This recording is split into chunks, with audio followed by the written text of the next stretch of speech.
안녕하세요. 오렌지입니다.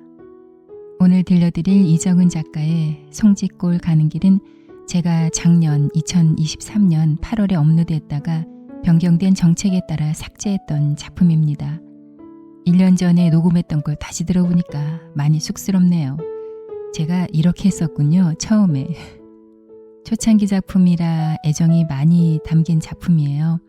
그래서 다소 어설프지만 영상만 편집해서 녹음본은 그대로 들려드리기로 했습니다.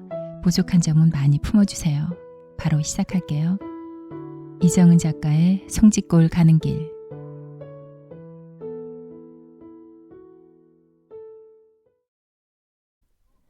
자정이 훨씬 넘은 시각이다. 다시 집주위를 돌다가 들어와서 나는 방 안에 2시간 이상을 앉아 있었다. 아내 종임의 장례를 치른 지 달포가 지났다. 종임이 가버린 후 나는 자신의 삶도 얼마 남지 않았다는 생각을 하면서 짧은 시간이 지금 곧 사라질 것처럼 초조해진다.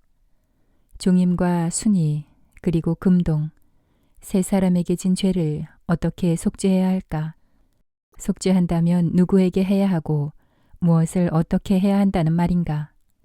갑자기 할 일이 많아진 것 같지만 무엇부터 시작해야 할지 막연하기만 하다. 전쟁 당시 금동의 아내 순이가 처형된 것으로 끝난 일이다. 하지만 금동은 몰라도 순이를 살릴 수 있었음에도 방치했다는 죄의식이 나를 잡고 놓아주지 않고 있다. 그동안 혼자 가슴속에 순이를 간직한 채 자포자기의 세월을 보냈던 것이다. 아내에게 미안하다는 마음은 들지 않았다. 이 세상에 없는 사람을 질투하는 것은 있을 수 없는 일이므로 고민할 필요가 없다고 여겼다. 그러나 아내는 달랐다.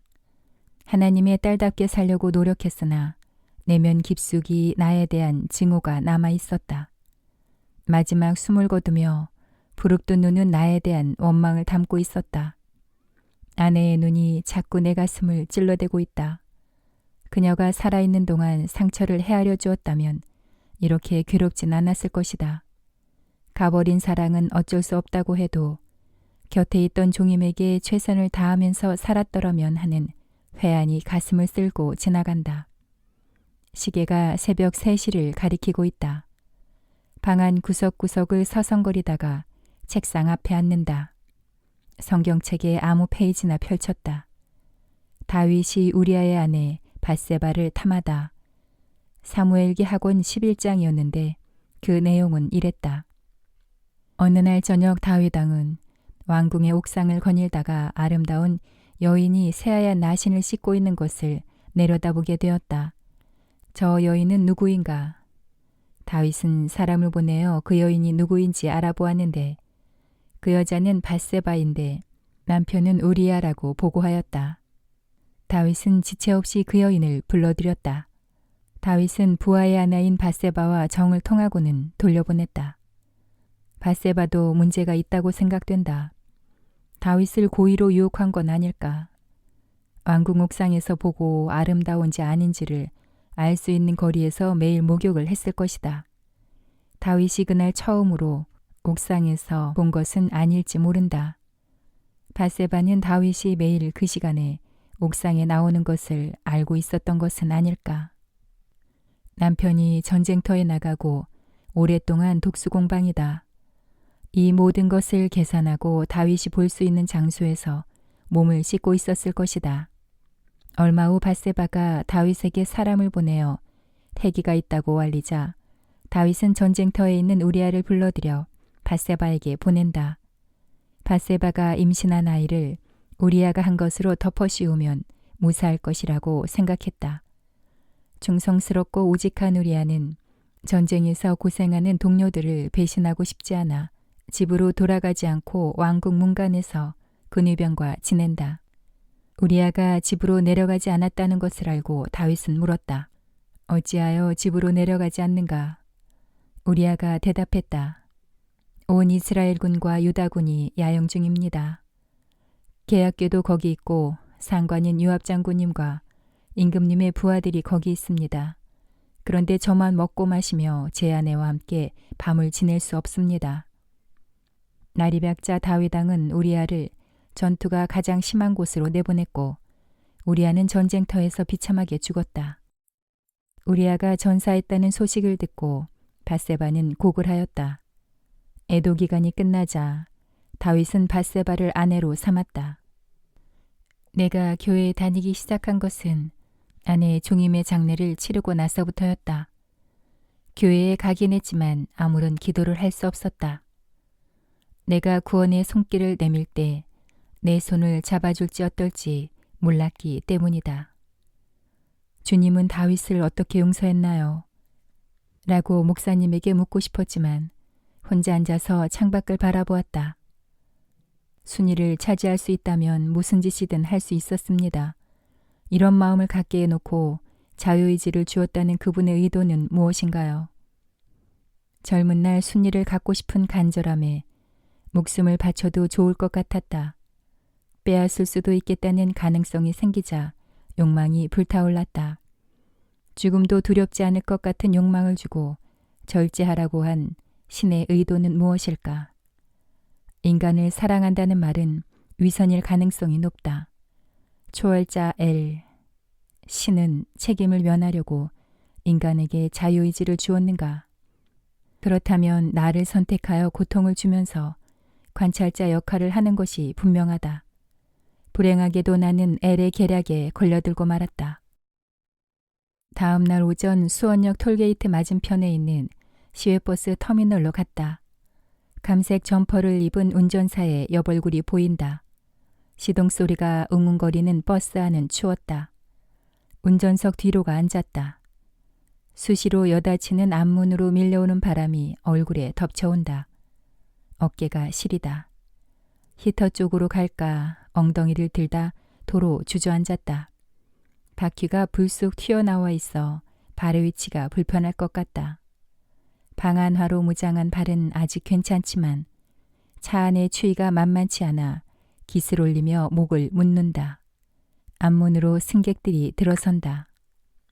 고향으로 가는 버스를 탔으니 혹 아는 얼굴이 있을지 모른다. 베이지색 방한 점퍼 차림의 남자가 상반신을 들이밀고 불쑥 올라선다. 동창생 중에 한 사람일 수도 있겠다는 생각에 목을 길게 뽑아본다. 친구라도 만난다면 술이라도 한잔하면서 가슴을 터보고 싶었다. 문께로 고개를 돌리다 멈칫했다. 버스에 오르는 긴 머리 여자에게 눈길이 멎었다. 모든 것이 정지되었다. 긴 머리 여자, 그녀는 순이었다. 가슴에 찡하는 울림이 온다. 와락 달려가고 싶다. 커다란 눈이 가슴에 화살로 박힌다. 입을 열었으나 소리가 나오지 않는다. 순이가 아니라도 좋다. 그녀라고 믿고 내가 저지른 죄를 고백하고 싶다. 그녀를 죽게 내버려 둔 일은 잊을 수 없다. 운전석 옆에 카드를 대고 우뚝 선 긴머리 여자는 늙은 남자의 시선이 불편했는지 양미간을 찌푸린 채 창밖을 내다보고 있다. 그 미간에 잡히는 주름까지 순이와 비슷해 손을 잡아 옆자리에 앉히고 싶다. 하지만 시선을 거두어들인다. 무릎에 놓인 내 두 손에는 세월의 덮개가 앉아 있었다. 종임이 잠든 샘터마을 선산으로 가는 길이다. 종임에게 가는 길에 순이의 생각도 따라온다. 그리움의 연이 질긴 탓인가. 종임 생각을 하면 곧 순이 환영이 가로막곤 했다. 아내와 순이는 다른 사랑이었다. 순이가 바지를 잡고 오빠 살려줘 애원했을 때 나는 매정하게 뿌리쳤다. 그것으로 나는 평생 가슴앓이를 하면서도 아내에게 할 도리는 다 했다고 믿었다. 그러나 아내는 순이보다 아내를 사랑해서가 아니라 내가 살려고 했던 행위인 것을 알고 있었다. 위급한 상황에서 가정을 지키는 일이 아내를 사랑하는 일이라고 내가 설명했지만 고마워할 리가 없었다. 종임이 폐하 말기라는 의사 말을 들은 후였다. 시집간 딸은 젊었을 때 고통을 참고 산 사람이 암에 걸리는 확률이 높다고 했다. 큰딸의 말이 아니라도 가슴에 걸리는 아픔이 있었다. 나는 제 엄마를 돌보겠다는 아들 부부를 돌려보냈다. 늦었지만 아내를 사랑으로 돌보며 내 몸같이 사랑해보리라 결심했다. 죄책감을 덜어내려는 얕은 생각일지 모르겠으나 진정한 속죄의 길이라 믿었다. 너무 무서워하지 말아요. 곧 따라갈 테니. 당신은 순이를 따라갈 텐데 술 먹고 와서 날 순이로 착각했을 때만 날 안았다는 걸 알고 있었어요. 그게 언제적 이야긴데. 나는 아내에게 아무 말도 하지 못했다. 순이가 마지막에 자신에게 한 말을 종임은 모르고 있었다. 굳이 말을 해보아도 소용없는 일이다. 종임의 마음이 가라앉으면 그때 자신의 마음을 털어놓을 생각이었다. 차츰 종임의 병세가 나아져서 말도 하고 미음을 먹기도 했다. 그러나 속죄의 시간을 허락한 것도 잠시였다. 머리맡에는 물그릇과 약봉지가 그대로 놓여 있었다. 목으로 넘기기를 거부한 약이 효과가 있을 리가 없었다. 종임의 숨소리가 심상치 않았다. 가슴을 움켜쥔 종임의 손을 잡았다. 종임이 한쪽 입술을 힘겹게 움직이려는 듯 했다. 고통으로 일그러진 종임의 눈이 나를 향해 부릅뜨였다. 그리곤 조용해졌다. 천장을 향한 눈은 나를 보고 있었다. 나는 싸늘한 원망이 담긴 그 눈을 쓸어내렸다. 두 눈을 쓰던 손바닥에 물기가 묻어 있었다. 종임의 부릅뜬 눈이 떠오를 때면 종임이 누워있는 선산을 찾았다. 그것이 아내에 대한 유일한 속죄이고 빚을 갚는 길이라 생각했다. 종임을 떠올리면 마음을 다 주지 못한 종임에게 빚을 지고 있다는 생각을 했다. 하지만 빚이라면 순이에게 더 많은 빚이 있다. 시외버스가 산고개를 넘어서고 있다. 뒤를 돌아보니 순이를 닮은 아가씨는 어디에서 내렸는지 보이지 않는다. 샘터 마을에서 내려주시오. 벌써 지났는데요. 나는 내친 김에 고향에 가서 순이의 무덤을 찾아봐야겠다고 생각했다. 서둘러 시외버스에서 내렸다. 샘터를 지나쳤으니 이곳에서 내려 다시 시내버스를 타라는 기사의 권유를 묵살하고 걷기로 했다. 고향의 숲이 아른거렸다. 버스가 떠나간 길 위에서 잠시 서서 다리를 구부려 보았다. 마을 입구를 지나 내린 나는 마을 쪽을 거슬러 입구로 향했다. 아카시아가 우거질 무렵 고향을 버리고 떠났었다. 그 이후 가끔 고향을 찾은 것이 언제였는지 기억이 희미하지만 처음 순이를 만나던 날 아지랑이가 피어오르고 있었다는 것은 선명하게 기억하고 있다. 나는 발걸음을 멈추고 화강암으로 세워진 덕성리라는 마을 팻말을 쓰다듬었다. 순이를 처음 만난 곳이다. 햇살 좋은 봄날이었다. 누군가 길을 물었다. 젊은이 정진사 댁이 어디지요? 무명 고이적삼을 후줄근하게 입은 40대 초반의 사내였다. 그 뒤에 어머니인 듯한 여자와 함께 서 있던 검정 치마를 입은 처녀가 배시시 웃고 있었다. 눈이 가늘어지면서 웃는 얼굴, 보름물로 자신이 빨려 들어가는 것 같았다. 아버지가 문중 사당을 짓는데 필요한 목수를 구하고 있는 것을 나는 알고 있었다. 아버지가 구하던 목수가 일가를 이끌고 나타난 거였다. 윗골 사당을 짓는데 대목수하던 사람을 불렀으니 그리 알고 사당이 완공될 때까지 식술이 머물 수 있도록 외양간 옆방을 비우도록 하게. 아버지가 어머니에게 말하고 내게도 당부했다. 준엽이 너도 도와야 한다. 며칠 후 순이를 우물가에서 다시 보았을 때 나는 그 자리에 우뚝 서버렸다. 운명이 자신에게 손짓하고 있음을 알았다. 눈이 마주칠 적마다 처녀가 웃었다. 온 전신을 찌르는 전율이 가슴을 파고들었다. 두 다리가 땅에 박혀서 옴짝할 수가 없었다. 오래전에 알던 사람처럼 친근해지기조차 했다. 나는 박목수를 도와서 문중 사당 짓는 일을 했다. 석가래를 전하르고 작두로 짚을 썰어서 진흙과 개어놓고 물지개를 져다가 물을 붓고 발로 밟았다. 고된 일을 하면서도 힘이 드는 줄 몰랐다. 순이가 우물가로 나오면 물을 길어다 주었다. 물지개로 물통을 지고 부엌으로 들어가서 순이의 눈을 마음 놓고 보는 것도 즐거웠다. 잠자고 있던 어떤 향기가 내 안에서 피어나는 것 같았다. 우리 도망갈까?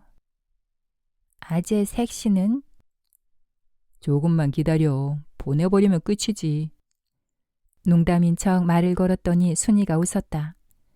순이가 웃는 것을 보자 나는 더 크게 동요했다. 떠돌이 목수의 딸이라고 싫어하실 어머니지만 종인만 없어도 어떻게 때를 써볼 수 있을 텐데 결혼을 물릴 수 있다면 그러고 싶었다. 나는 개울가에 서서 순이를 만나던 때를 생각하며 물줄기를 바라보았다. 길서픈 누렁덩굴이 서걱거렸다.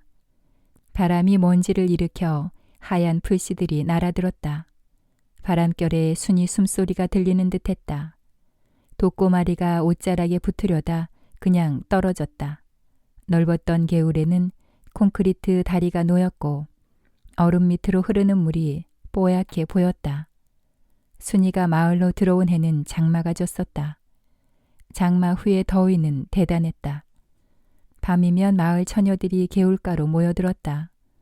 나도 볼이 타작한 날은 배잔뱅이 속으로 들이박힌 보리 수염이 껄끄러워 견딜 수가 없었다. 낮에 흘린 땀으로 온몸이 끈적거렸다. 목에 수건을 두르고 개울가로 나섰다. 팔뚝으로 모기들이 부딪혔다. 목에 둘렀던 수건을 풀어 모기들을 쫓아냈다. 더듬거리며 개울 풀숲으로 들어서다가 깜짝 놀랐다.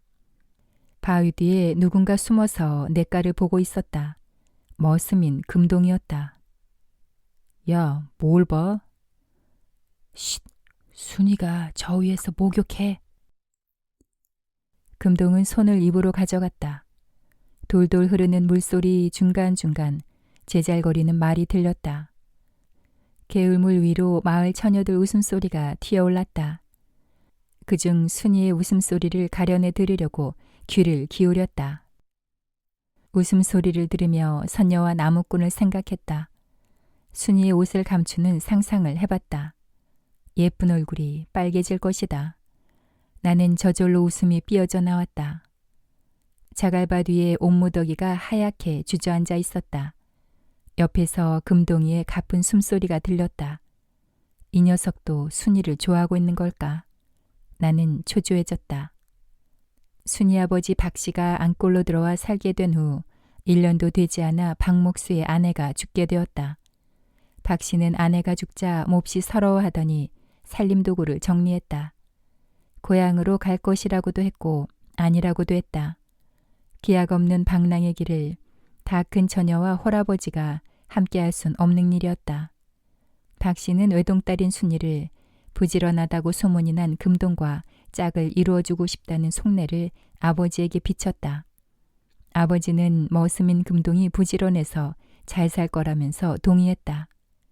금동은 꿈에나 그릴 수 있었던 순이와 인연을 맺게 되었다. 자네 부모님이 귀하게 키우고 싶으셨나 보이. 귀하기는요, 이렇게 전하게 살고 있는 걸요. 금동이란 이름은 웃음거리예요. 우리 순이를 부탁하네. 고마워요. 지몸보다 더 아끼겠어요. 금동은 박목수가 어깨를 두드리며 순이를 부탁한다는 말에 코끝이 찡하며 눈물이 났다. 동리 총각들의 부러움을 한 몸에 받은 금동은 그저 즐겁기만 했다. 동리 친구들이 부러워할 만했다. 그도 순이를 아내로 맞이하게 된 것이 자기 처지엔 과분한 축복임을 알고 있었다. 금동이 자네 수지머졌구먼. 예쁜 색시 조심하게 도둑 맞을지 모르니. 거 입 좀 다물게. 동리 친구들의 시기도 비아냥도 금동의 행복감을 주눅들이지는 못했다. 순이가 하얀 이를 드러내며 웃는 모습을 볼 때마다 나는 속에서 치밀어 오르는 분노에 이를 악물었다. 가슴이 터질 듯했다. 부러움과 질투가 섞인 감정이었다. 1950년 여름, 금동의 생애에서 가장 행복했던 날들도 100일을 넘지 못했다. 전쟁이 났다는 소문이 마을에 떠돌았다. 인민군이 쳐들어오면 어떻게 해야 할까? 소문이 꼬리를 물었고 며칠 후 총소리가 들려왔다. 세상이 바뀌려 요동을 치고 있었다. 포성이 점점 가까이 울려왔고 불길한 예감을 넘어 두려움으로 변하기 시작했다. 피난 가야 해. 신장로로 인민군이 탱크를 몰고 온대요. 산으로 가야 한다라고 누군가가 말했다. 금동은 급히 멍석을 말아 지게해지고 순이는 솥단지와 보리쌀 등 먹을 것을 들고 뒷동산 너머 골짜기에 자리를 잡았다. 금동은 계곡물이 흐르는 곳을 찾아 멍석을 폈다. 순이는 가지고 온 찐감자를 꺼내며 웃었다. 소풍 온 것 같아. 이 사람아 전쟁이 산보놀인 줄 아나? 금동은 웃고 있는 순이에게 말은 그렇게 했어도 떡갈나무이 비우고진 산등성이를 바라보며 불안한 중에도 언뜻 쾌적함을 느꼈다. 바쁘게 농사일을 하느라 마음먹고 뒷동산에 나와본 일도 없었다. 솔잎이 수북이 쌓인 나무 밑으로 고사리 잎이 퍼져 너울대고 있었다. 이 근처 더덕이 있나 봐. 순이는 향기가 난다고 코를 킁킁거렸다. 더덕을 찾으려 비탈진 산으로 내려가던 금동은 총소리에 움찔했다. 골짜기 너머에서 따발 총소리가 콩복듯 따다닥거렸다. 돌아보니 헐레벌떡 산을 넘어오는 사람이 손을 저었다. 이런 미친 사람들 봤나? 뒤이어 숨을 헐떡이며 지나가는 사람들이 소리쳤다. 지금 저 너머 인민군이 넘어오고 있어요.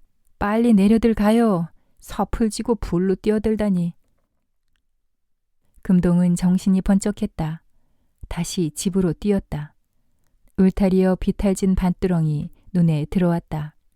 삽으로 밑을 파고 집을 늘리려고 준비했던 석갈의 나무를 걸쳐 놓았다. 그 위에 멍석을 덮고 주위에 있는 흙을 덮었다. 무구덩이처럼 입구를 만들어 순이를 밀어 넣었다. 바로 옆에서 풀썩하며 흙먼지가 주위를 덮었다. 빨리 그러다 다치면 어쩌려고. 순이 외치는 소리가 들렸다. 금동은 삽을 집어던지고 입구로 머리를 들이밀었다. 땀으로 범벅이 돼 있었다. 천장에서 후두둑 흙이 쏟아져 내렸다. 나 혼자 있게 내버려두면 어떡해. 금동은 순이 옆으로 다가가 앉았다. 순이는 이제야 안심이 되었는지 고른이를 드러낸 채 환한 웃음을 지었다. 순이의 웃음이 금동의 가슴까지 스며들었다. 전쟁이 일어났다는 것도 잊어버리게 해주었다. 방공호 속에서 이틀쯤 지났을까. 입구 쪽에서 발걸음 소리가 들려왔다. 틈새로 낯선 군화가 보였다. 방공호 안에 긴장감이 흘렀다. 무서워 같이 있어야 해. 순이는 불안한 눈을 굴리며 금동을 바라보았다. 금동은 순이의 등을 토닥이며 웃어 보였다. 죄가 없는 농사꾼들은 무사할 것이란 이야기를 들었었다. 금동이 이 사람 날쌔.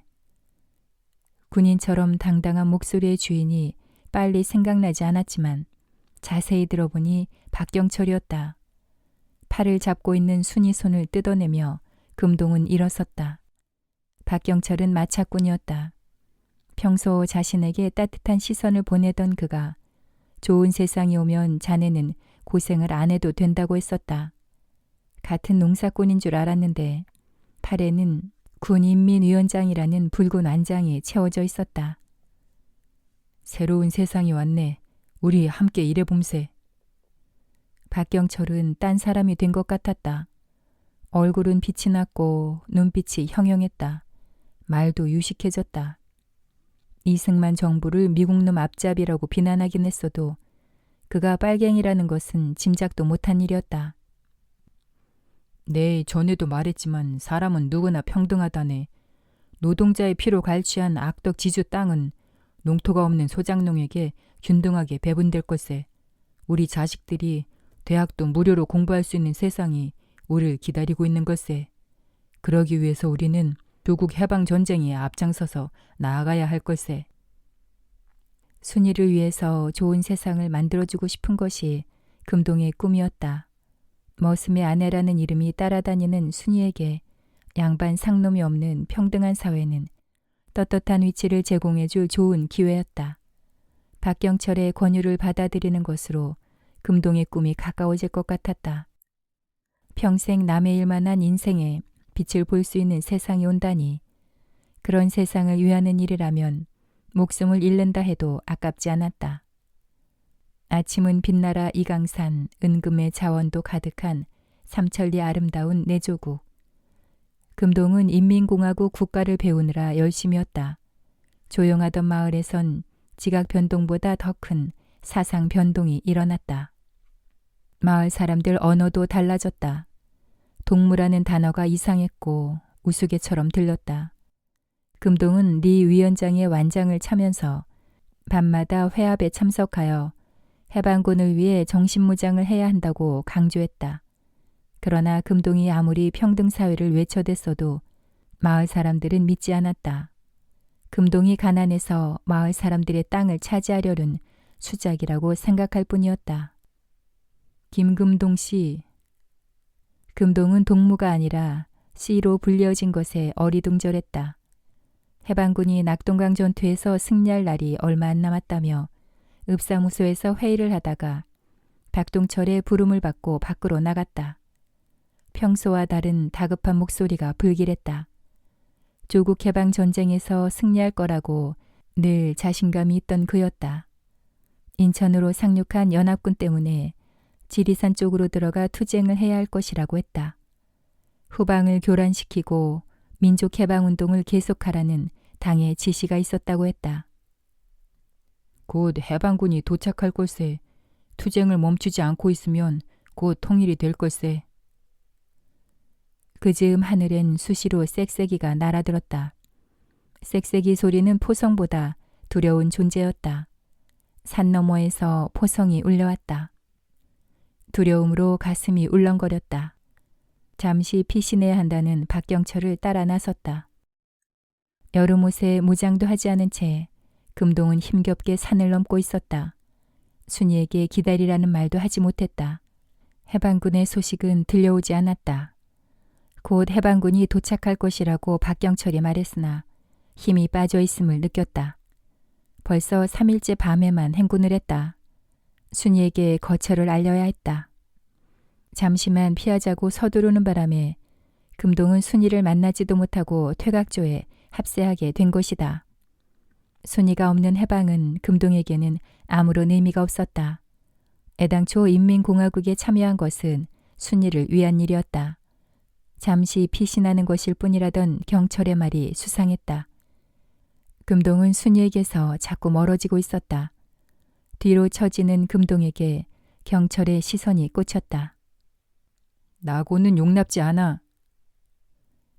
더 이상 순이와 멀어지는 것을 금동은 원치 않았다. 차라리 죽음을 택하는 편이 나았다. 경철의 경고에도 불구하고 비탈길을 구르듯 뛰어내렸다. 옆에 있는 나무 밑동이 파여나감과 동시에 옆구리가 뜨거웠다. 왼쪽 갈비뼈에서 뜨거운 아픔이 느껴졌다. 광목 잠방이로 흥건히 피가 젖어들었다. 기다시피 집으로 향하면서 금동이 수없이 새긴 말은 죽어도 순이 옆에서 죽자는 것이었다. 숨이 끊어지지 않고 붙어있는 채로 집에 도착했을 때는 밤중이었다. 금동은 정신을 잃었다. 금동이 후퇴하는 인민군과 함께 사라진 후 나의 가슴은 뛰기 시작했다. 금동이 월북한 것으로 알고 기뻐했다. 그러나 기쁨도 잠시 금동은 순이 곁으로 돌아왔다. 그리고 얼마 안 있어 읍내 경찰서에서 사찰계 형사들이 금동을 찾아갔다. 금동과 순이는 체포되어 수갑이 채워지고 형사를 따라 논두렁길을 걸어갔다. 개울을 건너던 순이는 비틀거리며 넘어졌다. 반사적으로 앞으로 나가던 금동은 옆구리에서 심한 통증을 느꼈다. 상처를 움켜잡으려 했으나 뒤로 묶여있던 팔은 조금밖에 움직여지지 않았다. 곧바로 순이에게 가해지는 발길질을 바라보았다. 순이의 울음소리는 금동의 가슴을 찔렀다. 눈을 찔끔 감았다. 고개를 숙이고 순이의 뒤를 따라 걸었다. 경찰서 문을 밀고 들어서는 형사 옆에서 순이는 금동을 쳐다보았다. 커다란 눈은 겁에 질려 있었다. 뒷간이 무서워 혼자 갈 수 없다고 하면서도 웃음을 담고 있던 그 서늘한 눈은 아니었다. 지금껏 한 번도 보지 못한 절망을 담고 있었다. 금동은 손에 수갑이 채워진 채 고문을 당하게 되었다. 계속되는 고문과 매로 정신을 잃었고 그때마다 머리 위로 차가운 물이 쏟아져 내렸다. 박경철 지금 어딨지? 아래로 내려간다고 했슈. 함께 있었다는 거 알아. 네 마누라 족치면 알 수 있어. 우리 순이는 아무것도 몰라요. 그러나 형사의 말을 입증이라도 하듯 옆방에서 여자의 비명이 고막을 찢듯 울려왔다. 순이를 위해서 아무것도 할 수 없다는 것은 가슴에 총을 맞을 때보다 더 쓰리고 아팠다. 경찰서에서 금동이 풀려난 것은 일주일 만이었다.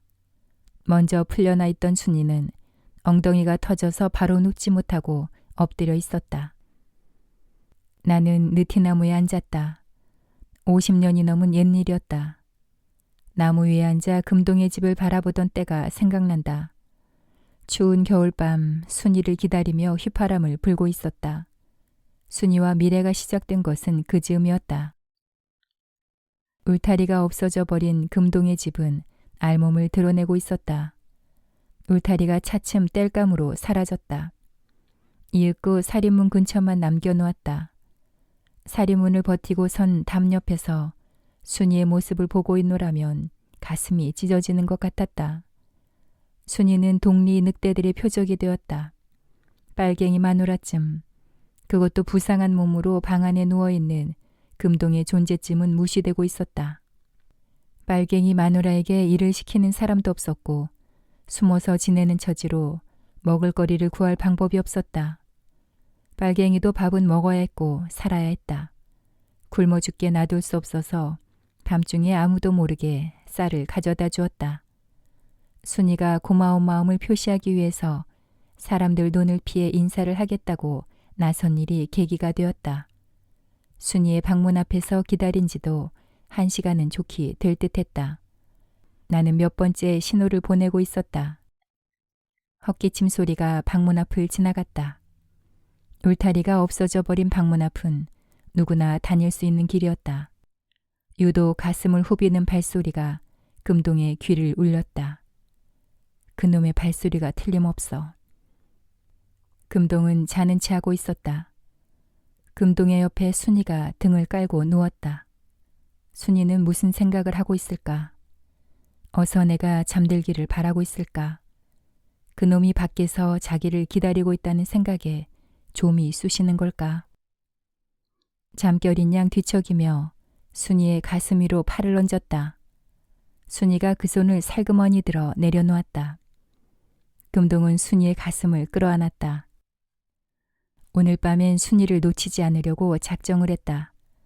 그러나 순이가 돌아눕는 바람에 금동의 손은 순이의 겨드랑이 밑으로 떨어지고 말았다. 팔을 움직여보려 했으나 생각뿐이었다. 자신의 존재를 거부하는 순이 앞에서 금동은 절망의 바다 밑으로 밀려갈 수밖에 없었다. 1초, 2초, 무거운 정적에 짓눌려 질식할 것 같았다. 똑바로 천장을 보고 누운 금동의 눈엔 아무것도 보이지 않았다. 온몸의 감각이 곤두서는 소리까지 잡아내고 있었다. 누구에게선지 꼬르륵 소리가 났다. 순이가 침을 삼켰다. 더 이상 송곳 같은 긴장을 참을 수 없었는지 아니면 마음이 급했는지 부스럭거리며 일어났다. 속이 안 좋은가 봐. 중얼거리는 소리가 들렸다. 윗목에 놓인 목도리를 집어 올리는 것이 보였다. 방문 앞에서 고무신 끄는 소리가 나는 것 같더니 이내 멈추어졌다. 숨을 죽이고 긴장하고 있던 금동은 깊은 한숨을 내쉬었다. 순이의 발소리는 공중으로 사라졌는지 더 이상 들려오지 않았다. 얼마나 시간이 지났을까? 영영 돌아오지 않을 것처럼 긴 시간이 지난 후에 순이는 돌아왔다. 금동은 툇마루에 걸터 앉아서 해 그늘이 지나가는 것을 보고 있었다. 명순 할머니가 행주치마 속에서 밥그릇을 꺼냈다. 먹어 2개. 번번이 신세를 어떻게 갚아야지요. 우리 순이에게 저녁밥 주시고 저에게까지 이렇게 먹을 걸 주시니. 명순 할머니는 눈을 동그랗게 뜨다가 입을 다물어 버렸다. 이웃에 사는 명순 할머니는 언제나 금동이 당신의 소녀 사위라도 되는 듯 따뜻하게 대해주었다. 순이와 명순이 친구이기도 했고 명순이 시집가기 전에는 손녀 사위감으로 금동을 점찍기도 했었다.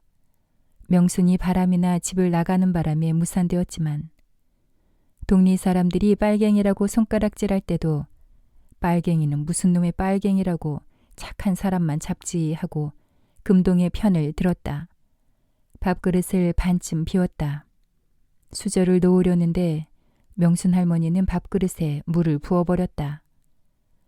금동은 배를 골고 있을 순이 생각이 났다.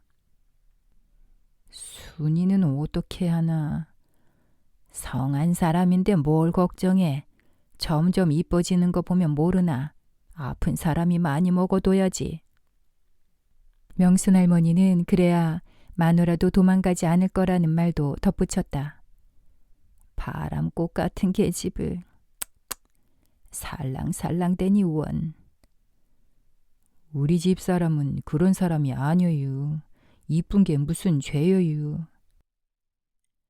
금동은 명순 할머니에게 말은 그렇게 했지만 순이가 이상해졌어유 하고 마음을 털어놓고 싶었다. 하지만 그러지 못했다. 그렇지 않아도 연민에 찬 할머니의 눈을 맞받기가 거북했고 순이에 대한 소문을 인정하게 되는 일이 싫었다. 동리 사람들이 나를 불쌍하게 생각할 것은 뻔하다. 그러나 순이를 두고 이런저런 말을 듣게 해서는 안 된다. 여기까지 생각하다 금동은 머리를 흔들었다. 그것만은 안 돼. 며칠 전 고사를 지냈다며 양회포대 종이에 쌓인 떡을 명순 할머니가 건네주었다. 금동은 담 옆에서 햇살을 받으며 앉아 있었다. 명순 할머니의 은혜는 잊을 수가 없다고 생각했다. 가슴이 미어져 왔다.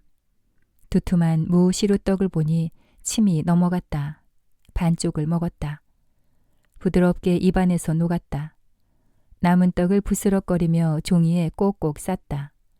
명순 할머니는 또 줄 테니 어서 먹으라고 고개를 주걱거렸다.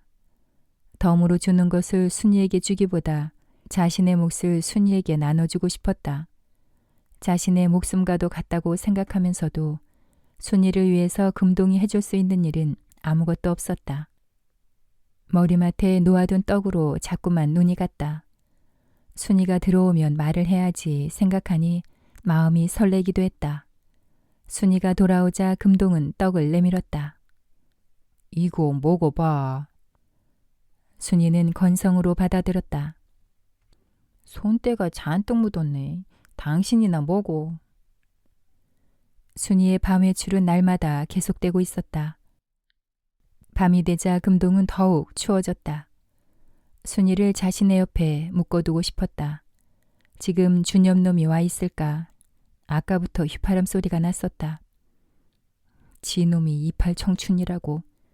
휘파람 소리가 귀에 거슬렸다. 지나는 발소리도 뜸해졌다. 문풍지는 쉬지도 않고 떨고 있었다. 소문대로 주념놈일까? 그놈의 육중한 몸체가 떠올랐다. 어디서 만나고 있을까? 금동은 준엽과 순이가 만나고 있을 곳을 가늠해 보기도 했다. 순이의 외출을 막아보고 싶었다. 그러나 순이의 외출을 막을 힘이 없었다. 어딜 가? 명순이 할머니한테 다녀오려고요. 설거지 도와달래요. 이유를 대고 당당히 나가는 순이의 등 뒤에서 금동은 절망감으로 허덕였다. 물음과 대답은 순이의 행동을 정당화시켰다. 결국 금동은 자는 척해야 했다. 막으려 했어도 순이는 나갈 것이다. 순이가 일어나 나간 빈자리를 바라보았다. 윗목에 있는 벽이 무척 멀어 보였다. 저벅저벅 발걸음 소리가 났다. 기다려도 방문은 열리지 않았다. 지나가는 사람들의 발소리에 번번이 속으면서도 순이를 기다렸다. 근래 들어 순이의 얼굴은 반짝였다. 이제 20살밖에 안 된 순이는 눈부시게 아름다웠다. 동네 친구들이 덜어낸 쌀을 한 대박 가지고 왔다. 그들은 갖고 온 쌀의 무게만큼 충고를 하고 돌아갔다. 순이를 엄격하게 다스려야 한다고 이러쿵저러쿵 설명했다. 너 남자 구실 못하는 거 아니야? 친구가 빙글거리며 말했다. 집사람을 몰라서 하는 말이요. 나 없이 못 살아. 금동은 단호하게 말을 잘라냈다. 그들이 하고 싶어하는 말을 하지 못하게 막고 싶었다. 순이를 관련시키는 이야기들을 모두 막아냈으면 했다. 그러나 밖에서는 저희들끼리 수군거리고 순이의 환양기 때문이라고 드러내어 말하는 모양이었다. 행성도가 앞을 지나오는데 이상한 소리가 들렸어. 자세히 들어봤더니 남녀의 신음이지 뭔가.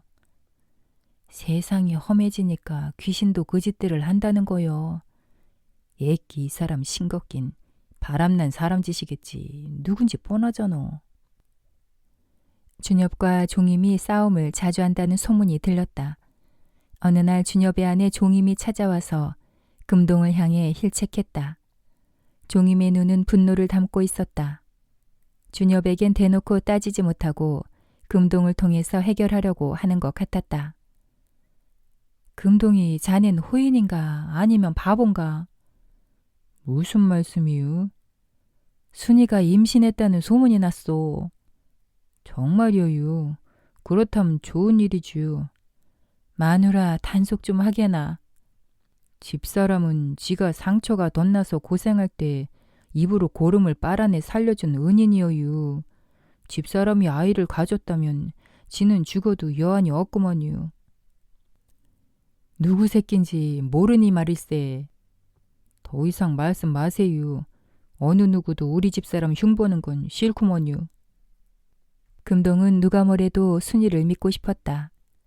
준엽과 순이 사이가 심상치 않다는 것도 모두 짐작일 뿐 확실한 것은 아니다.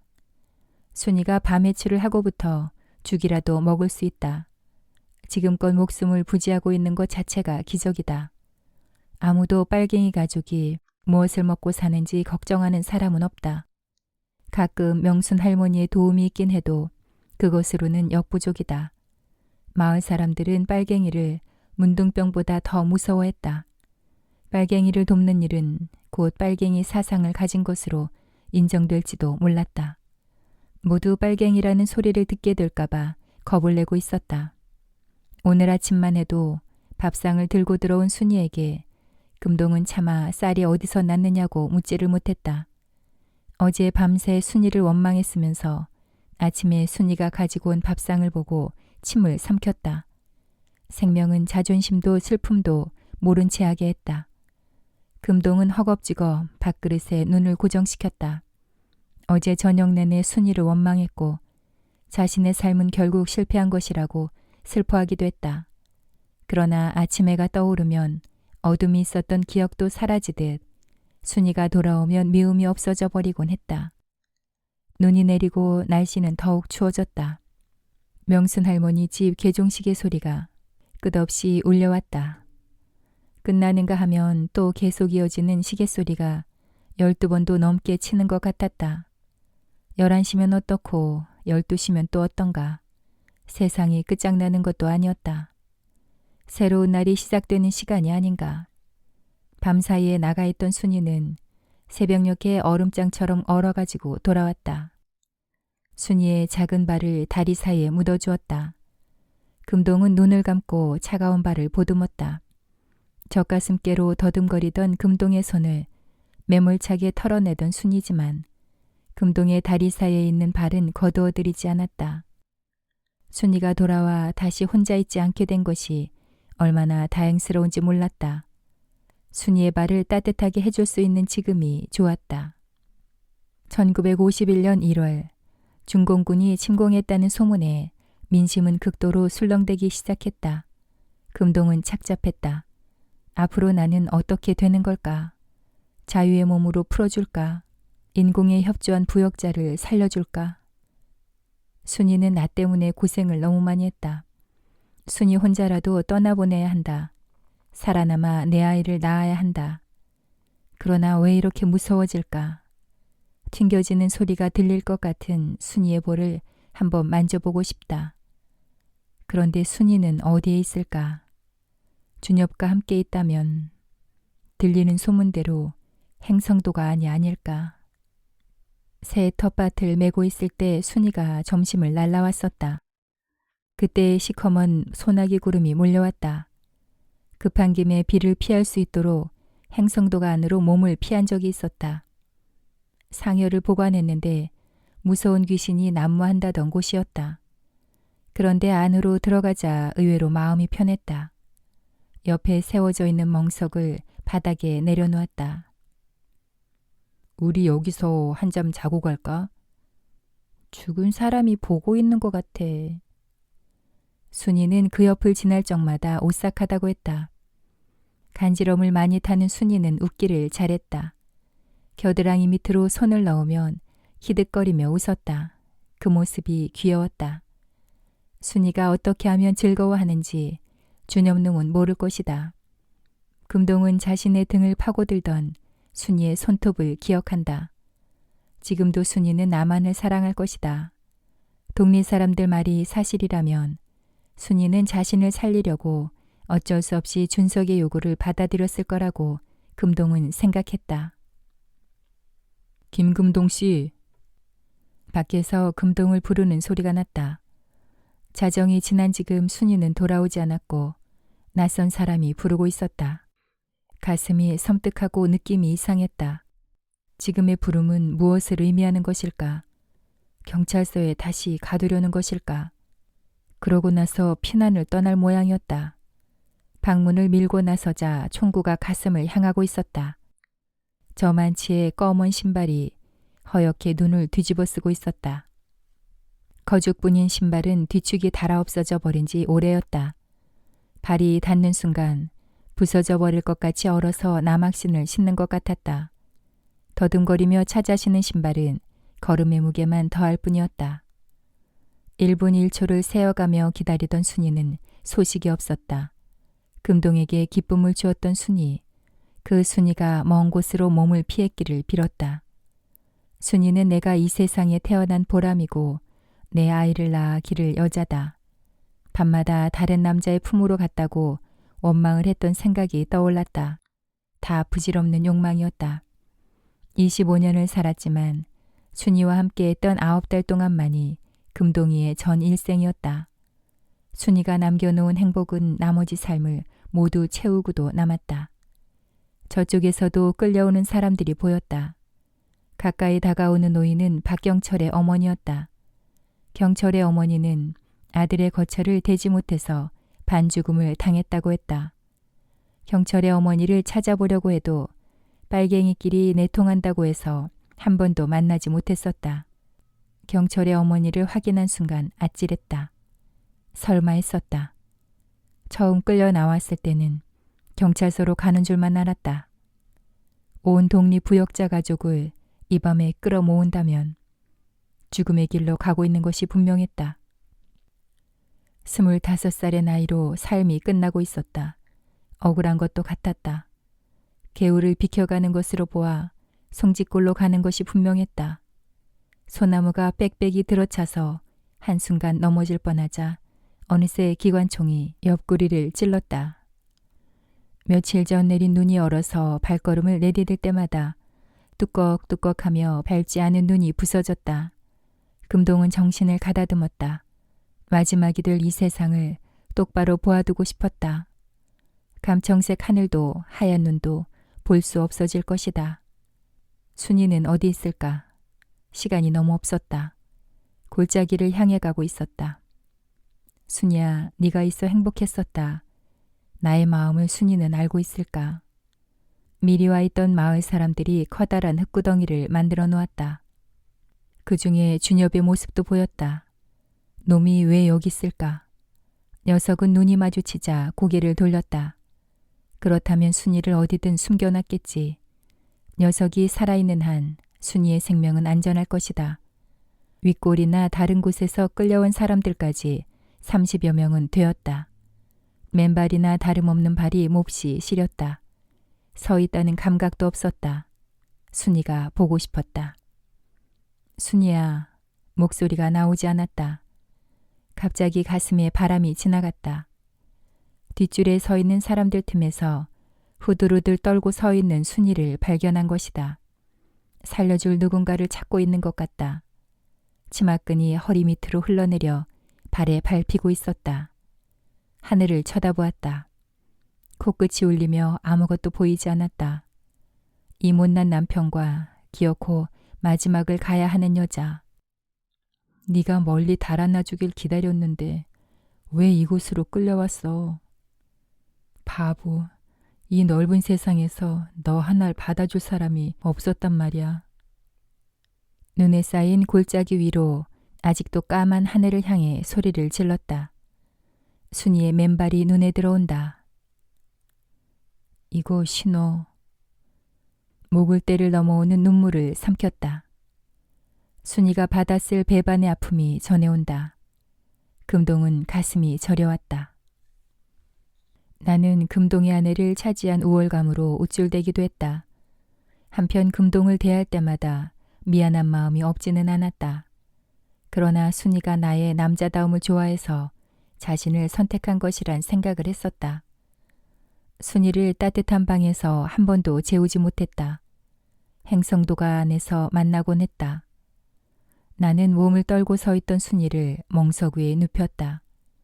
창으로 들어오는 겨울 달빛이 순이의 가슴을 비추고 있었다. 소름이 돋아오른 순이의 젖무덤에 손을 얹었다. 순이는 떨고 있었다. 사랑의 순간에도 순이는 추워했다. 따뜻한 곳에서 마음 놓고 사랑해봤으면. 순이는 빨려들듯 나를 끌어안았다. 무섭다는 순이를 데리고 간 곳은 큰 집 외양간 옆 헛간이었다. 그날은 마지막 밤, 가장 잔혹한 밤이었다. 헛간에서 붙잡혔을 때 순이는 나를 향해 울부짖었다. 준엽 씨 살려줘. 사랑해. 난 준엽 씨가 날 사랑한단 말을 믿어. 준엽 씨 옆에만 있으면 살아남을 수 있을 거라고 생각했어. 조용히 해. 총구를 들이밀며 치안대원이 말했다. 내가 고개를 돌리자 체념했는지 순이는 조용해졌다. 원망이 담긴 순이의 시선이 나를 쏘아보고 있었다. 나는 고개를 들 수가 없었다. 그 눈빛을 잊을 수 없었다. 구원을 요청하는 애절한 눈이었다. 나는 그때 순이를 구하려면 할 수도 있었다. 경찰서 치안대원에게 순이는 자신이 책임을 진다는 말을 했으면 가능한 일이었다. 그러나 나는 빨갱이로 몰릴 것 같아 겁이 났다.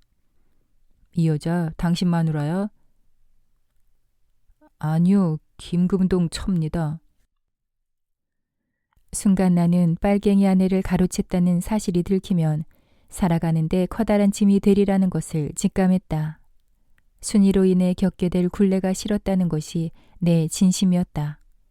아내 종임의 원망을 평생 받아야 할 고통도 이유 중 하나였다. 나는 순이가 자신을 사랑한 것이 아니라 살아남기 위한 방편이거나 욕구를 해결하기 위한 방편으로 자신을 사랑하는 척했을 거라고 자신의 행동을 합리화시키면서 잊으려 했다. 비겁하고도 또 비겁한 일이 아닐 수 없지만 나로서는 어쩔 수 없었다. 살고 싶어하는 순이를 모른 척한 죄책감이 엄습해온다. 나는 그때 순이와 함께 있었다는 사실까지 두려웠다. 순이는 내 몸으로 흡수되는 것 같은 몸을 가지고 있었다. 연체동물처럼 감기해오며 애절하게 바라보던 순이, 혼신의 힘을 다하는 순이와의 마지막 사랑이 잊히지가 않는다. 절벽으로 떨어질 것을 예감한 순이는 필사적으로 내게 휘감겨왔다. 그때 그녀의 애절한 눈빛을 잊을 수가 없다. 자신을 살려줄 사람은 나라고 믿은 그녀를 냉정하게 잘라버렸기 때문이다. 순이와 금동이 묻혔을 송짓골로 발길을 돌렸다. 하늘을 치솟은 소나무 숲은 30여 명의 원원의 한을 뿌리에 담고 잘 자라고 있었다. 울창한 소나무 사이로 비친 하늘을 올려다보았다. 순이와 금동이 서로 손을 잡고 있는 것 같았다. 하늘을 찌를 것 같은 소나무 가지가 서로부터 열리지가 되어 있었다. 그의 부모들이 귀하게 살기를 바랐던 만큼 금동은 귀한 삶을 살지는 못했다. 그러나 금동은 짧은 삶을 사는 동안 사랑이 어떤 것이라는 것을 내게 보여주고 갔다. 그는 마지막 순간까지 이 세상을 사랑으로 가득 채우는 진정한 승자였다. 돌이킬 수는 없으나 자신에게 주어진 모든 것을 걸고 진정으로 사랑할 줄 아는 그런 삶을 놓쳐버렸음을 나는 이제 알게 되었다. 열리지가 되어 있는 소나무 밑의 흙을 비닐봉지에 담았다. 종임이 잠든 선산을 향해 발길을 돌렸다. 다음 날 새벽 나는 교회로 갔다. 그 당시 순이가 없으면 죽을 것 같았다. 그녀를 차지했을 때 행복했고 그녀가 없는 세상은 생각할 수 없었다. 그런데 구원의 손으로 알고 움켜잡은 그녀 손을 뿌리친 것이 바로 자신이었다. 어떻게 하는 것이 회개라는 말인가? 잘못을 저지르고 나서 깨닫는다는 말로 죄가 없어진단 말인가? 돌아온 탕자를 받아주는 하나님은 존재하는 걸까? 남의 아내를 탐하지 말라고 하신 주의 말씀이 옳은 말이지만 왜 인간에게 열정과 욕심을 주어 죄를 짓게 했을까? 목사님 설교가 들려오고 있었다. 상처는 상처로서 있는 것이 아니라 면역력을 키우는 단계이고 고통 자체가 우리를 성장시키는 자양분이다. 낮이 있으면 밤이 있듯이 불행이 없으면 행복이라는 개념도 없다. 불행을 이기는 회복력이 중요하다. 신은 우리가 행복하게 살기를 원한다. 사람은 행복하기 위해서 산다. 플레저와 해피니스와 조이가 있다. 조이에는 전제가 있다. 반드시 고통을 통과해야만 조이를 얻을 수 있다. 나는 무슨 말인지 제대로 이해할 수가 없었다. 다윗은 밧세바를 취하기 위해 남편 우리아를 죽였고 밧세바를 자신의 아내로 삼고 자신의 죄를 감추려고 했다. 주님은 다윗에게 어떤 고통을 주어 속죄의 기회를 주었을까? 다윗은 어떻게 회개했을까? 나는 순이의 구원을 요청하던 애절한 눈빛을 잊을 수 없었다. 이 같은 죄인 살리신 우리 주 예수님, 교우들의 성가에 맞춰 부르려고 해도 목을 때가 막혀 나오지 않는다. 하느님 나를 불쌍히 여기소서. 내 죄 내가 알고 있사오며 내 잘못 항상 눈앞에 어른거립니다. 하느님, 내 구원의 하느님, 죽음의 형벌에서 이 몸 건져주소서. 하느님, 내 재물은 찢어진 마음뿐, 찢어지고 터진 마음을 당신께서 얕보지 아니하시니 어지신 마음으로 시온을 돌보시어 예루살렘 성벽을 다시 쌓게 하소서. 시편 51장.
여러분의 구독과 좋아요는 영상 제작에 큰 힘이 됩니다.